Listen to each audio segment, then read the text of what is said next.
আমার পেয়ারাটা দে। এলে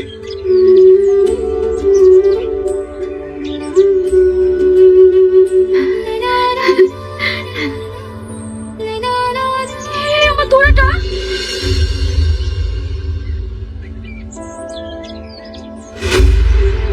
তোর কোনো জিনিসের প্রতি খেয়াল থাকে না বল? তুই আছিস তো, কে পড়িয়ে দে।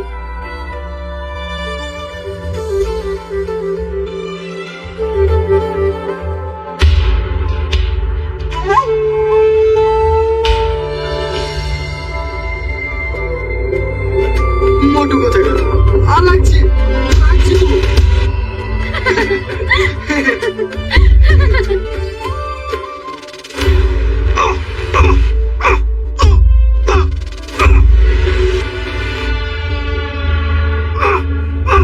মার আমাকে, মারতে মারতে মেরে ফেললো, আমার জমি ছাড়বো না।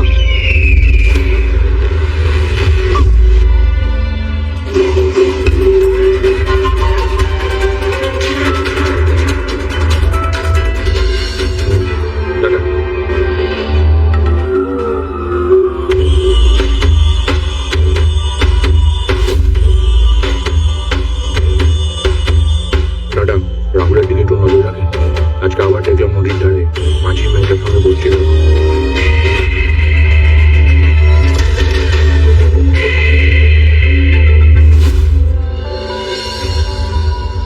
তুমি ব্যাগপত্র গুছিয়ে নাও, তোমাকে কলকাতায় যেতে হবে।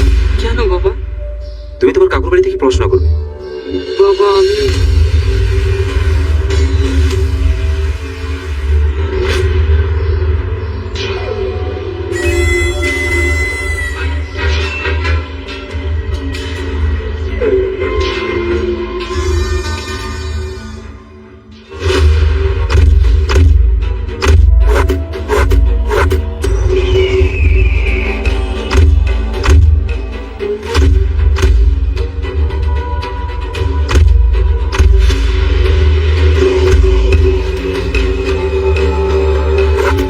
বসো।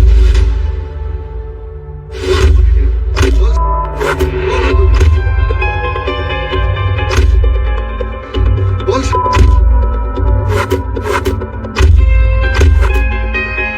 এই, তুই ওকে মারছিস কেন? ওর এত বড় সাহস আমাদের পুকুরে মাছ চুরি করে।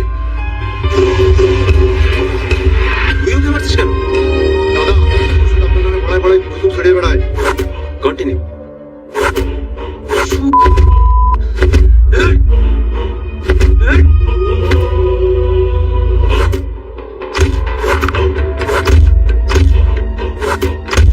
এই ছোটখাটোগুলো যদি এই সাজা হতে পারে, তবে আমি তোমার সাথে কি করতে পারি?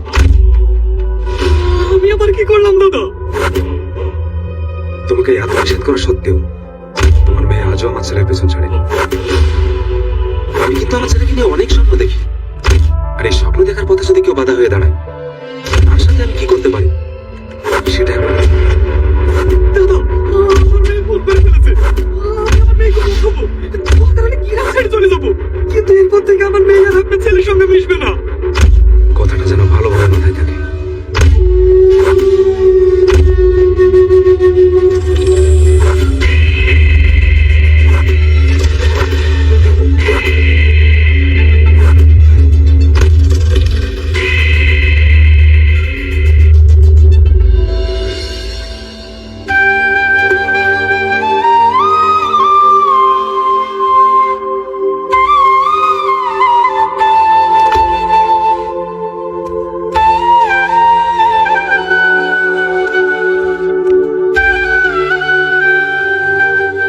কি রে, মন খারাপ করে বসে আছিস কেন? কি হয়েছে? বাবা আমাকে কলকাতায় পাঠিয়ে দিচ্ছে। তাহলে আমার কি হবে? জানি না, তোর বাবাকে ভালো করে বুঝিয়ে বল না। আমি বলতে পারবো না। তুই তোর বাবাকে ভালো করে বুঝিয়ে বল না। বল তুই যাবি না। আমি কিছুতেই বলতে পারবো না, কারণ বাবা তার মুখের উপরে কথা পছন্দ করে না। এই একই কারণের জন্য আমার মাকে মেরে দিয়েছে। মানে?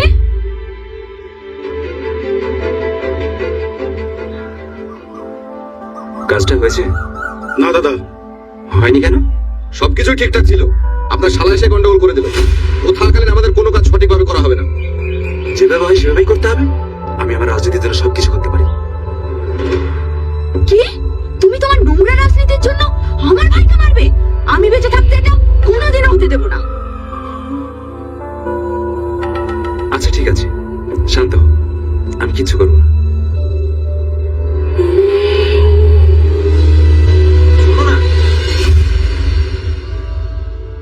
এত রাগ করে? আমি আমার ভাই কিচ্ছু হতে দেব না। আচ্ছা ঠিক আছে, আমি তোমার ভাইয়ের কোনো ক্ষতি করবো না। খুশি?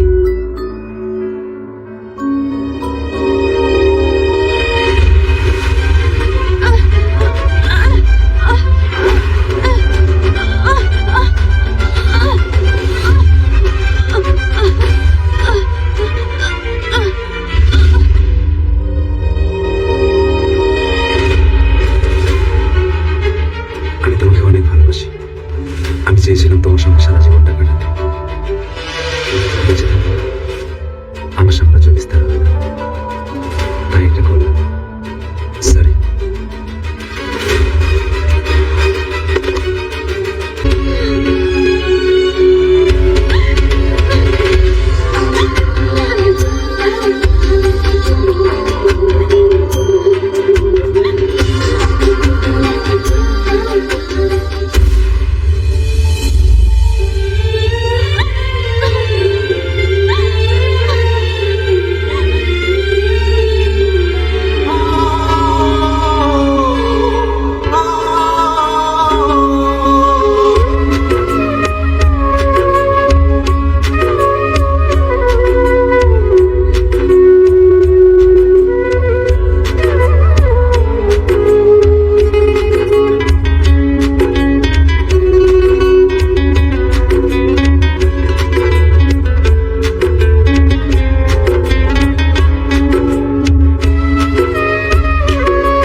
আমার হয়ে বলি নারে পাগলি ভাষা করবকে কল্পনাতে ঘর বেঁধেছি পাবো না রে তো।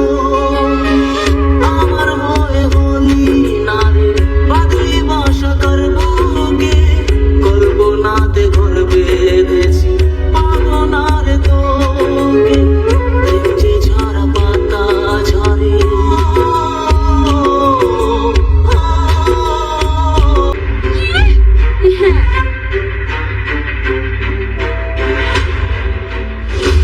খুব অল্প দিনের মধ্যে বিয়ে করতে চলেছি।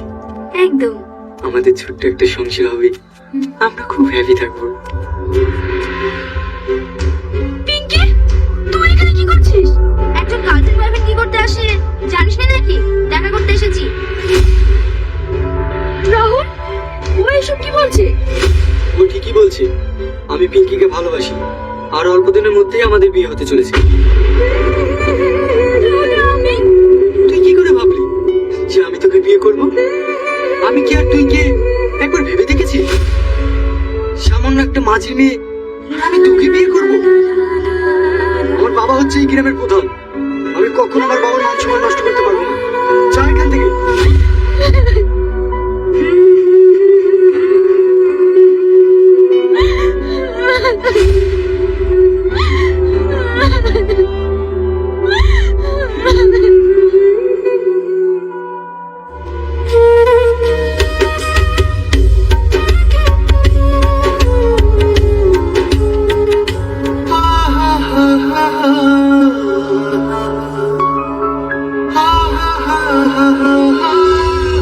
ওই, এই ভিখিরিগুলোকে এখানে কে ঢুকতে দিল?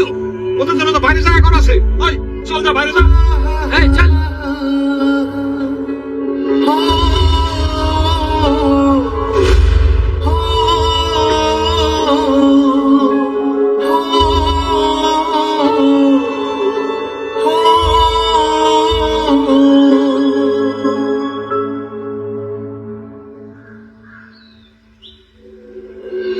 দাঁড়া, তুই এখানে কি করতে এসেছিস? কি হলো বল? তোকে বিয়ে সেজে একটিবার দেখতে এসেছিলাম। কি লাভ? কোনো সম্পর্ক নেই। লাভ ক্ষতি কি জানি না, তবে তোকে দেখার জন্য মনটা ছটফট করছিল, তাই চলে এসেছি।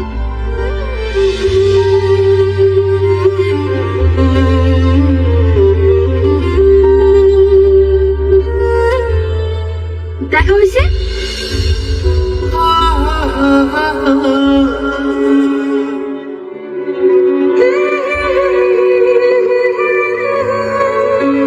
আসসালামু আলাইকুম প্রিয় দর্শক, সকলকে স্বাগত জানাচ্ছি পে স্কেল নিয়ে আরও একটি নতুন ভিডিওতে।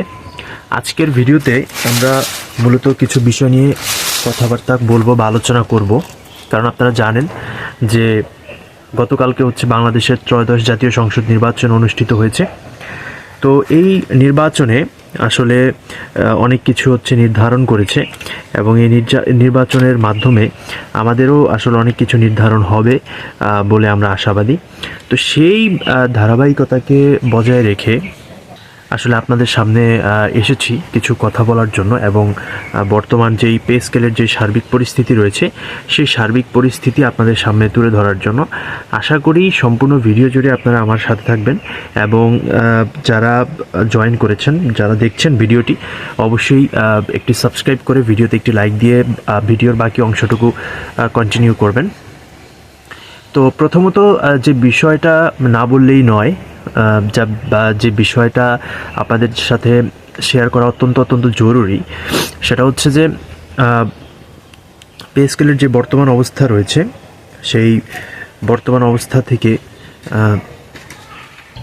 আসলে আমরা কি আশা করতে পারি। এবং এখানে আমরা যতটুকু দেখেছি বা শুনেছি যে বর্তমানে পে স্কেলের যে পরিস্থিতি বা বর্তমানে সামনে পে স্কেলের কী পরিস্থিতি হবে বা আজকে 13 ফেব্রুয়ারি পর্যন্ত পে স্কেলের কী পরিস্থিতি যাচ্ছে, এই সমস্ত বিষয়গুলো নিয়ে আজকে কথা বলবো। তো সম্পূর্ণ ভিডিওটি না টেনে সম্পূর্ণ দেখার জন্য অনুরোধ রইল। প্রথমেই বলে নেই যে আপনারা সকলেই জানেন বর্তমানে বিএনপি সরকার গঠনের পথে, এবং সেই আশাবাদ ব্যক্ত করে আমার যতটুকু পার্সপেক্টিভ থেকে আমার যতটুকু মনে হচ্ছে, তো আসলে বর্তমানে এই পরিস্থিতিতে পে স্কেলের ভবিষ্যতে সম্ভাবনা কতটুকু হওয়ার, এটা অবশ্যই নিচে আপনারা কমেন্ট করে জানিয়ে যাবেন। পাশাপাশি তো আমি আছি আজকে কথা বলার জন্য, তাই সম্পূর্ণ ভিডিওটি শেষ পর্যন্ত দেখুন। এবং যারা এখনও চ্যানেলটি সাবস্ক্রাইব করেননি, রিকোয়েস্ট করব চ্যানেলটি একটু কাইন্ডলি সাবস্ক্রাইব করে দিবেন, কারণ আপনাদের জন্য সবসময় পে স্কেলের ভিডিও নিয়ে আসি, যাতে আপনারা পে স্কেল রিলেটেড সকল আপডেট সবার আগে আমার চ্যানেলের মাধ্যমে জানতে পারেন। এখানে একটা বিষয় খুবই পরিষ্কার যে বর্তমানে বিএনপি সরকার গঠন করেছে এবং তার পাশাপাশি জামাত এনসিপিও কিছু সিট পেয়েছে। তো এটা যেমন ধরেন যদি জামাত ক্ষমতায় আসতো তাহলে আপনাদের পে স্কেলটা মোটামুটি নিশ্চিত ছিল, নিশ্চিত হয়ে যেত। তো এখনও যে নিশ্চিত নয় সে বিষয়ে আসলে বলা যাচ্ছে না। নিশ্চিত অবশ্যই, যেহেতু এটা আমার আপনার অধিকার, এটা আমাদেরকে হচ্ছে আজ হোক কাল হোক পরে হোক দিতে হবে। যেহেতু লাস্ট হচ্ছে আপনার পে স্কেল হয়েছিল 2014 সালে, দীর্ঘ 11 বছর ধরে কোনো পে স্কেল হচ্ছে না। তো পে স্কেল এটা বাস্তবায়ন করতে হবে, আজ হোক কাল হোক অবশ্যই বাস্তবায়ন করতে হবে। এটা কম দিয়ে হোক আপনার বেশি দিয়ে হোক বা যেভাবেই হোক, এটা আপনাকে বাস্তবায়ন করে তারপরে হচ্ছে যেতে হবে, ঠিক আছে? এই একটা বিষয়। আর একটা বিষয় হচ্ছে যে আমরা অনেকেই মনে করি যে আসলে দেখেন অন্তর্বর্তীকালীন যে সরকার তারা চলে গিয়েছে, তারা একটি ডেডলাইনের মধ্যে দিয়ে চলে গিয়েছে এবং তারা বলেছে যে পরবর্তী নির্বাচিত সরকার হচ্ছে এই পে স্কেলটি বাস্তবায়ন করবে, এবং তার জন্যই কিন্তু তারা হচ্ছে মূলত চলে গিয়েছে।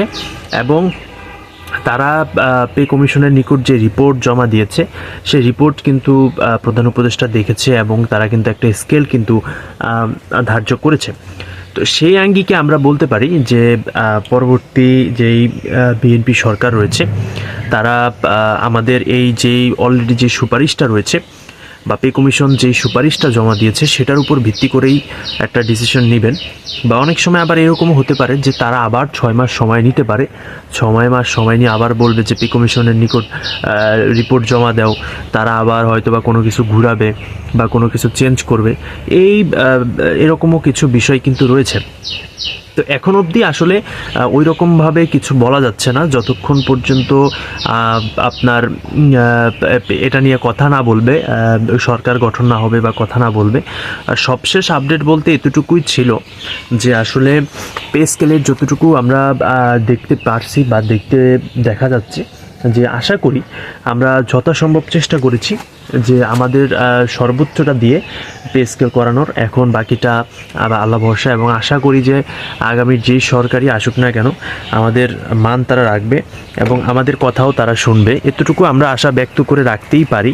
হ্যাঁ, কারণ হচ্ছে আপনার যেহেতু এটা অন্তর্বর্তীকালীন সরকার একটি গ্যাজেট না, ঠিক পে কমিশনের সুপারিশ তারা করে দিয়ে গেছে।